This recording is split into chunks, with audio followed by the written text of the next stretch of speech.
لیکن میں نے سنا ہے کہ عشاء کی نماز پڑھتا ہے تو فجر تک سویا ہی رہتا ہے۔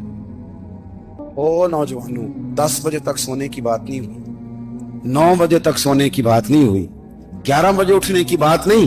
حضور فرمانے لگے میں نے سنا ہے کہ عشاء کی نماز پڑھ کے سو جاتا ہے اور فجر تک سویا ہی رہتا ہے، اسے چاہیے کہ تہجد کے وقت اٹھا کرے، اللہ کی بارگاہ میں حاضر ہوا کرے، آہوزاری کرے، سجدے کرے، عبادت کرے، اٹھتا ہے اور فجر میں جا کے اٹھتا ہے۔ حضرت جناب افسہ رضی اللہ تعالیٰ عنہ کہتی ہے میں نے جناب عبداللہ ابن عمر کو پیغام دیا اور میں نے کہا میرے جوان بھائی سون، نبی پاک نے فرمایا ہے تو اچھا پر تہجد میں نہیں اٹھتا، نفل نہیں پڑھتا۔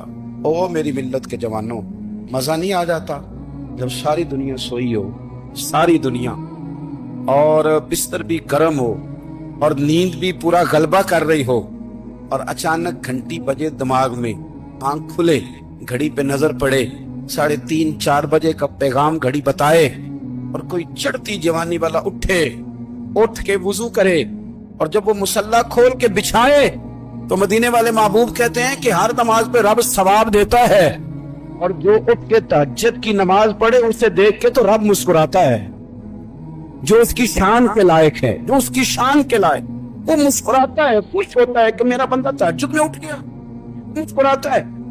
کاش ہماری صبح کبھی اپنے مالک کے نام ہو جائیں، کاش کے صبح۔ حضرت ابو الحسن رحمۃ اللہ تعالیٰ علیہ حضرت معاذ ابن جبل رضی اللہ تعالیٰ عنہ کے پاس بیٹھا کرتے تھے، فرماتے ہیں ان سے جو پیار بڑھا تو پھر میرا مصلی سے بھی بڑھ گیا۔ تابعی ہیں، فرماتے ہیں صحابی رسول سے محبت ہوئی تو ذکر سے بھی ہو گئی، پھر درود شریف سے بھی ہو گئی، محبت ان سے بڑھی تو پھر اللہ نے مسجد کا پیار بھی بڑھا دیا۔ آپ فرماتے ہیں کہ میری ہر وقت طبیعت چاہتی تھی کہ بس اللہ اللہ کروں، بس اللہ اللہ کروں، بس نہ میں ذرا تھوڑی جان چھڑاؤں لوگوں سے، کو 10 منٹ ملے تو میں کچھ 4 نفل پڑھ لوں، میں تھوڑا سا نہ بچوں لوگوں سے، اور مجھے تسبیح ملے تو میں نہ کچھ 400-500 دفعہ استغفار پڑھوں، سبحان اللہ، الحمدللہ، اللہ اکبر، لا حول ولا قوت الا باللہ، میں نہ تسبیحات پڑھوں۔ فرماتے ہیں کہ بچے تھے گھر میں 6-7، غربت تھی، کام ملتا کوئی نہیں تھا، میں کام چور نہیں تھا، کام ڈھونڈتا تھا، پر اللہ کی قدرت کے کام نہیں ملتا تھا۔ فرماتے ہیں کہ میں نے ایک دن اپنی اہلیہ سے کہا کہ آج میں پھر جاتا ہوں کام ڈھونڈنے، تو میری بیوی بڑی فرما بردار تھی، پر اس دن نہ غربت کے ہاتھوں